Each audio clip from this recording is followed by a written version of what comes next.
The September morning sun filtered through the tall windows of Riverside Academy, casting long shadows across the worn linoleum floors. Diana Martinez stood outside the door of her assigned classroom, clutching a worn leather planner against her chest. After spending years teaching in underfunded schools across the Southwest, she thought she'd seen everything. But Riverside had a reputation that preceded it, not for academic failure, but for something far more insidious, a hierarchy of privilege that ran deeper than any lesson plan could reach. She pushed open the door to find 30 pairs of eyes turning toward her.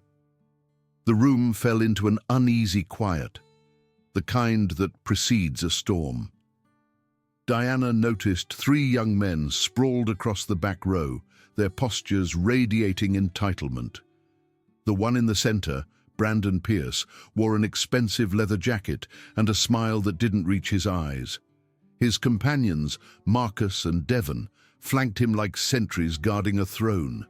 Diana introduced herself with warmth in her voice, explaining that she hoped to create a space where everyone felt valued and heard. Before she could finish, a wadded paper ball sailed past her ear and landed on her desk. Laughter rippled through the room. She unfolded it slowly, finding a crude drawing that was meant to wound. Instead of reacting with anger, she held it up briefly and commented on the artistic potential, suggesting they channel such creativity into their actual assignments. The laughter died uncertainly. This wasn't the response they'd expected. Throughout that first lesson, Brandon's group tested her repeatedly with staged coughs, whispered mockery, and deliberate disruptions. Diana navigated each challenge with measured calm, redirecting conversations and pulling reluctant students into discussions. A quiet girl named Sophia watched from the corner with wide eyes, while Carlos, a lanky student with an obvious passion for technology, sat hunched over his desk, scribbling notes. Both seemed caught between fear and hope. Midway through class, Brandon stood abruptly, his chair scraping loudly against the floor. He approached Diana's desk with deliberate slowness, positioning himself to tower over her. He announced that at Riverside, certain people set the rules, and newcomers needed to understand their place.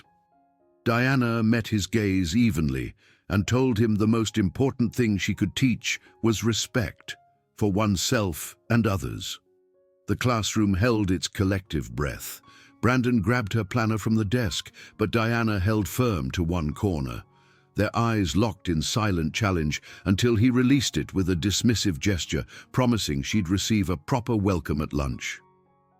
When the bell rang for lunch period, the cafeteria filled with the usual chaos of teenage energy. Diana entered carrying her tray, immediately sensing the shift in atmosphere. Students nudged each other, pointing. Brandon and his friends occupied a central table that everyone seemed to orbit around, like planets around a dark star. She chose a seat near the windows, hoping to eat in peace. But Brandon had other plans. He called out to her across the crowded room, his voice carrying over the din. Diana responded calmly, suggesting he focus on his own meal. That's when Marcus approached from behind, slamming his food-laden tray onto her shoulder. Ketchup and soda splashed across her grey blazer and dark curls. The cafeteria erupted in laughter. Diana stood slowly, sauce dripping from her hair, and turned to face Marcus. Her voice remained steady as she asked what he thought this proved. Marcus just sneered. Then Devon reached forward and yanked her blazer, tearing the fabric with a sound that seemed to echo in the sudden silence. What happened next occurred in seconds, but would be replayed countless times. Diana's hand caught Devon's wrist in a firm grip, her body pivoted smoothly, and Devon found himself on the floor, the wind knocked out of him. Marcus lunged instinctively, but Diana sidestepped, redirected his momentum and sent him tumbling. Brandon charged forward, fury replacing his usual smirk. Diana blocked his arm, controlled his wrist, and brought him down to his knees in a hold that was firm but not harmful. Her voice cut through the shocked silence, making it clear she hadn't come to fight, but would defend herself and her students if necessary. For a moment, no one moved. Then a single clap broke the stillness. Sophia stood, trembling but determined. Carlos joined her. Soon the entire cafeteria erupted in applause. Diana released Brandon, who scrambled to his feet, his face flushed with humiliation. All around him, phones were raised, capturing video from multiple angles. The footage would spread through the school's networks within minutes, transforming Diana from unknown teacher to viral sensation. Dr. Chen, the vice principal, burst through the cafeteria doors moments later, her expression alarmed. Students crowded around, voices overlapping as they explained what had happened. Brandon's group sat disheveled and silent, while whispers spread like wildfire about how the new teacher had taken down the school's most feared bullies. Diana collected her tray and walked out, the torn blazer hanging from her shoulders like a badge she hadn't asked for, but now carried. Within hours, the video had been shared across every social media platform students used. The comments section became a battlefield. Some praised Diana as a hero who'd finally stood up to Brandon's reign of intimidation. Others questioned whether a teacher using physical force, even in self-defense, had crossed a line.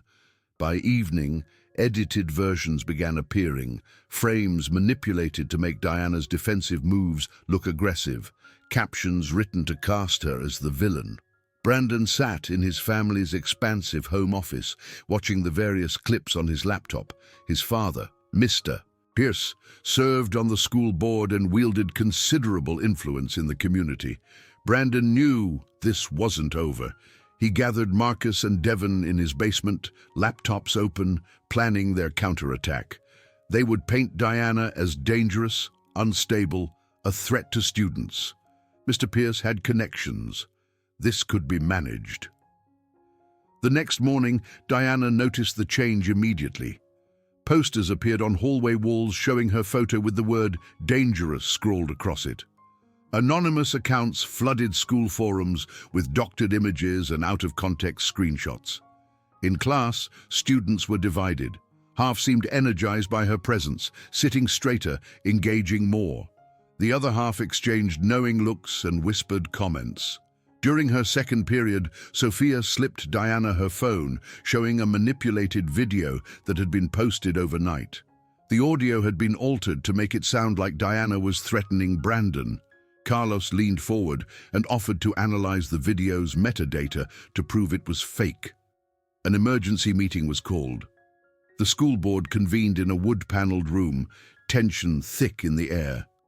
Mr. Pierce stood at the head of the table, a folder of printed screenshots before him. He argued passionately that a teacher who resorted to violence, regardless of the circumstances, could not remain at Riverside. His voice carried the weight of authority and barely concealed anger. Several board members nodded along, but Dr. Chen spoke up from the end of the table, insisting that the full, unedited video showed Diana acting purely in self-defense. Mr. Pierce dismissed this, claiming that children didn't understand the implications, that power and order required firm action from the adults in charge. Meanwhile, in an empty classroom, Diana spread papers across a desk. Sophia and Carlos sat with her, their young faces serious. Diana explained her plan to start a new program, a student-led initiative focused on building confidence and teaching practical self-defense without promoting violence. Sophia suggested calling it the Confidence and Care Club. Just as they smiled at the name, a loud crash echoed from the hallway. They rushed out to find Diana's locker vandalized, the words "Get Out" spray-painted in angry black letters. Carlos clenched his fists. Sophia's eyes welled with tears. Diana simply wiped paint residue from her hands and told them this only proved how necessary their work was. That afternoon, an email arrived in every student's inbox. The subject line read, "Teacher's Secret," and contained photos from Diana's previous job, showing her embracing crying students during counseling sessions. The images had been cropped and paired with suggestive captions. Hallway conversations became charged with suspicion. Some students who defended Diana began to waver. Others pushed back harder, recognizing manipulation when they saw it. Brandon watched from his usual corner, a satisfied smile playing at his lips. Diana returned to her small apartment that evening, exhausted.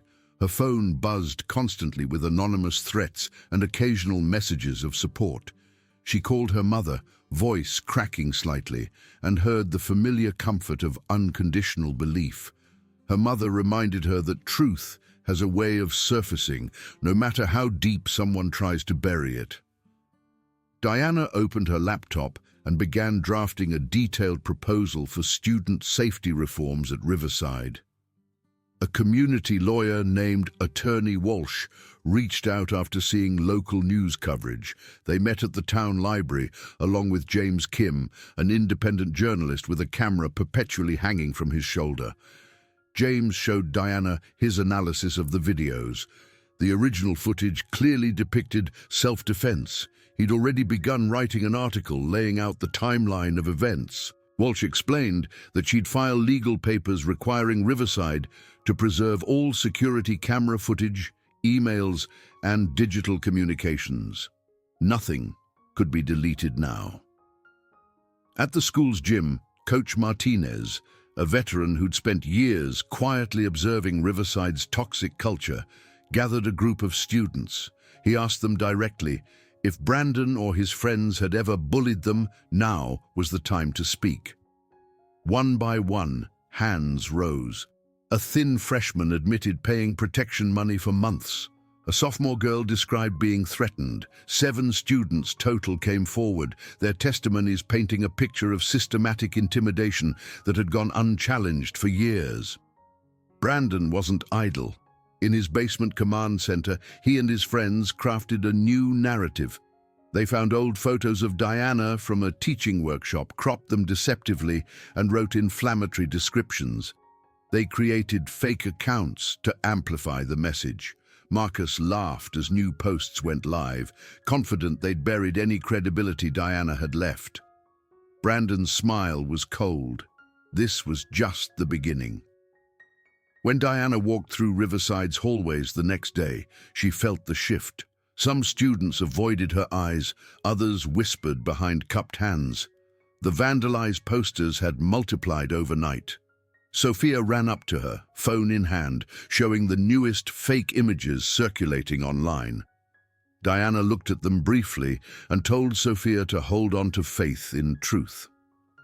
Carlos pushed his glasses up and announced he'd been working all night on the metadata analysis, preparing evidence that would expose every manipulated file. Walsh sent an urgent email to the school board, attaching legal documentation that forbade destruction of any records. It was a small move, but crucial. James Kim published his first article, The Truth Behind Riverside's Viral Video, complete with frame-by-frame analysis showing Diana's defensive posture, the students' applause, the clear sequence of events. The article gained traction, opening a new front in the battle for public opinion. That evening, an anonymous email appeared in Diana's inbox. If you don't leave Riverside, this is only the beginning. She stared at the screen, hand trembling slightly. Fear flickered across her face before hardening into resolve. She pulled the torn blazer from her closet and spread it across her table. It was more than damaged clothing now. It was evidence. It was a symbol. She whispered to herself that retreat wasn't an option. Walsh brought news the following day. The school board had agreed to hold a public hearing on the matter. They likely believed it would be their opportunity to formally condemn Diana. Instead, Walsh explained, it would become a stage for truth. Diana nodded, her voice firm. She was ready. Let the light expose what had been hidden. The morning of the hearing arrived with heavy clouds hanging over Riverside.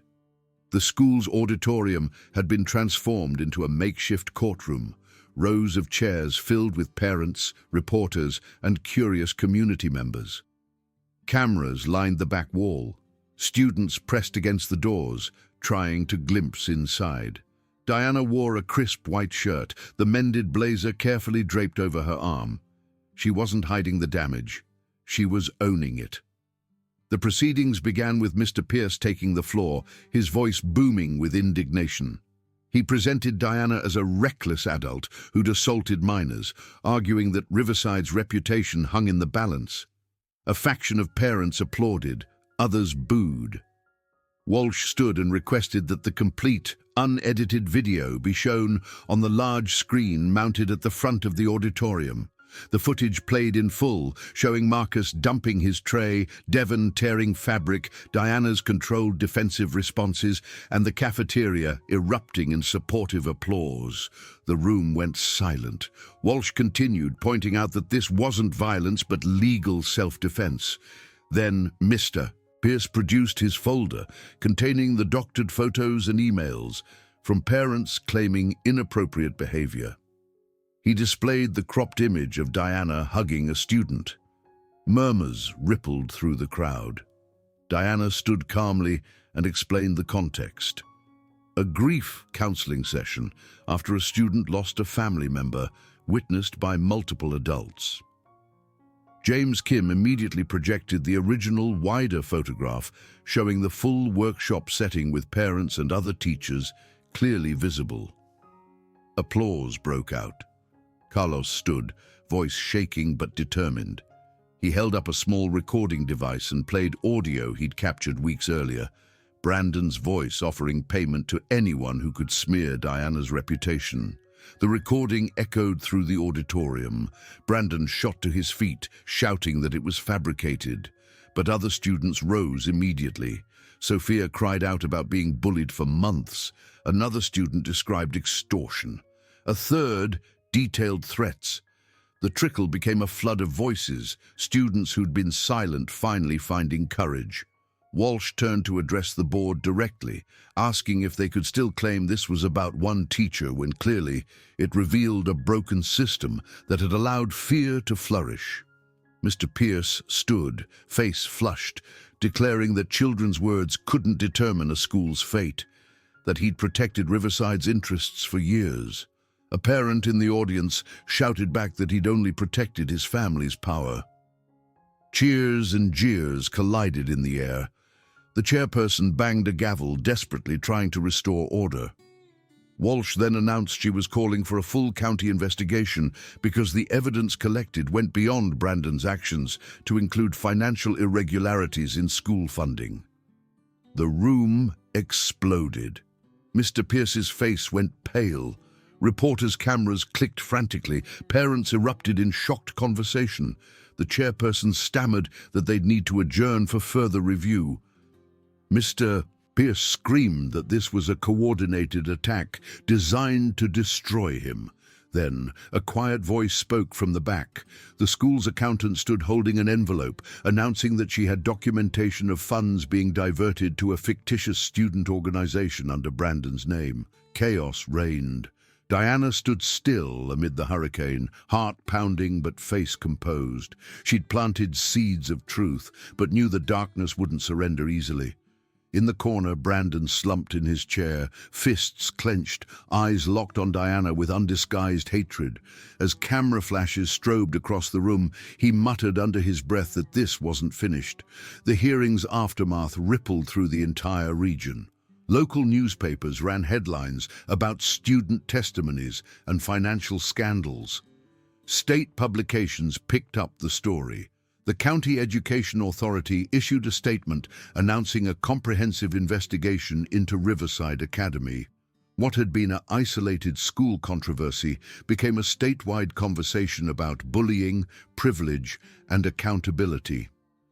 Diana sat in her apartment surrounded by documents, knowing the battle had escalated beyond individual personalities to confront an entire corrupt system. Brandon, in his bedroom, slammed his fist against his desk. His phone screen cracked. Marcus and Devon urged him to back down, warning that his father could face serious legal consequences. Brandon's eyes blazed as he insisted that if he went down, everyone went down with him. Walsh and James met with Diana at the library, spreading a 5-point reform proposal across the table. They outlined concrete changes: anonymous reporting systems, monitored security measures, the Confidence and Care Club, mandatory teacher training in conflict management, and student council involvement in disciplinary decisions.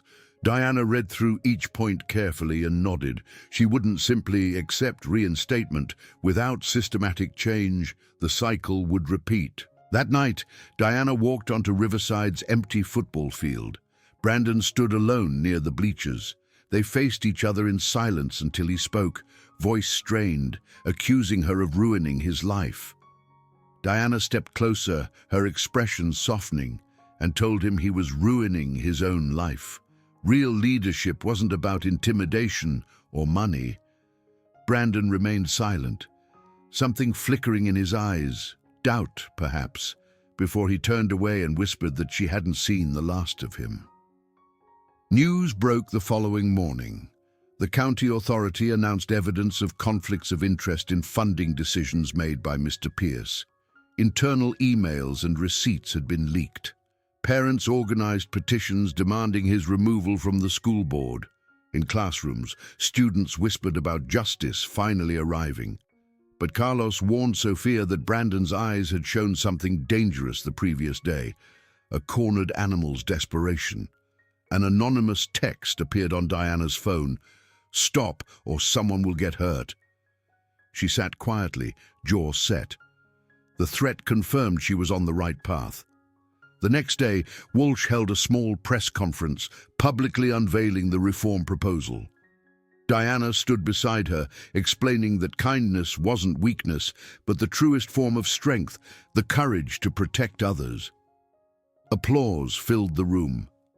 In the crowd, Brandon stood motionless, fingers tight around his phone. That evening, Diana held the first meeting of the Confidence and Care Club in the gymnasium. Sophia, Carlos, and a dozen other students attended. She taught them basic principles: maintaining distance, using voice, calling for help, staying calm. Nervous laughter gradually transformed into confident practice. Warmth filled the space.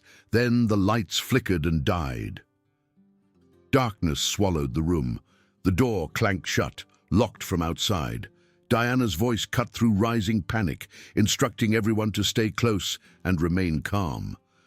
A window cracked open. Marcus and Devon slipped inside, phone flashlights illuminating their faces. They announced they were getting footage worth posting. Diana stepped forward, shielding students behind her, demanding they leave immediately. Marcus reached for Sophia. Diana reacted instantly, catching his wrist and taking him to the ground in a controlled hold. His phone skittered across the floor. Devon stumbled backward, still filming, insisting they needed proof of her violence. Carlos lunged forward and grabbed the phone, shutting it off. Brandon appeared at the window, watching but not entering. His expression conflicted as he witnessed his plan unraveling. Police sirens wailed in the distance. Officers burst through the door moments later, flashlights sweeping the scene. Diana released Marcus immediately, hands raised, explaining she'd been protecting students.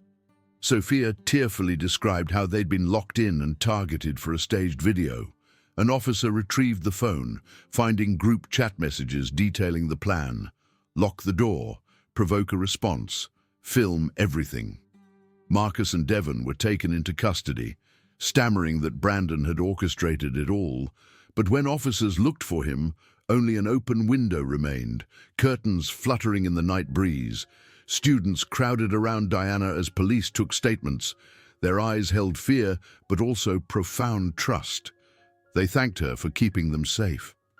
Diana managed a tired smile, telling them they'd gotten through it together, proof that truth always finds its way to light. As the crowd dispersed, Diana stepped onto the empty field. Her phone buzzed. Another anonymous message promising this was only a small victory, that the final round would erase her. She lifted her gaze to the clouded sky, knowing the hand behind these attacks wasn't finished. The night of the lock-in became instant news. Students launched social media campaigns demanding justice. Police confirmed Marcus and Devon's confessions, explaining they'd planned to frame Diana. Public outrage mounted. The school board announced an emergency session open to all community members. It felt less like a meeting and more like a public trial. Diana entered wearing a simple black suit, the mended blazer visible in her hand.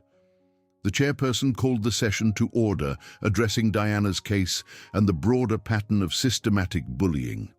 Mr. Pierce, visibly shaken but clinging to authority, objected to turning internal matters into public spectacle.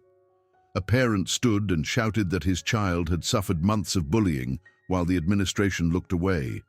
This wasn't spectacle, it was truth. Walsh presented evidence methodically: student testimonies, confiscated phone data, documentation of misappropriated funds. James projected the group chat onto a large screen, showing Brandon issuing orders, planning the gymnasium trap. The room erupted. Brandon sat hunched, sweat beading on his forehead. Suddenly he stood, voice cracking, and confessed. He admitted orchestrating everything, driven by his father's pressure to never show weakness, to always dominate. But all it did was turn him into someone he hated. Mr. Pierce whipped around, ordering his son to sit down. Brandon shook his head, tears falling, saying he was exhausted from living a lie. He turned to Diana and apologized, acknowledging that she'd shown him true strength meant protecting people, not destroying them. The auditorium gasped. Some students wept. Sophia squeezed Carlos's hand tightly. Diana looked at Brandon with gentle firmness, telling him apology was the first step, but what mattered now was making things right. The board voted immediately. 5 members approved Walsh's.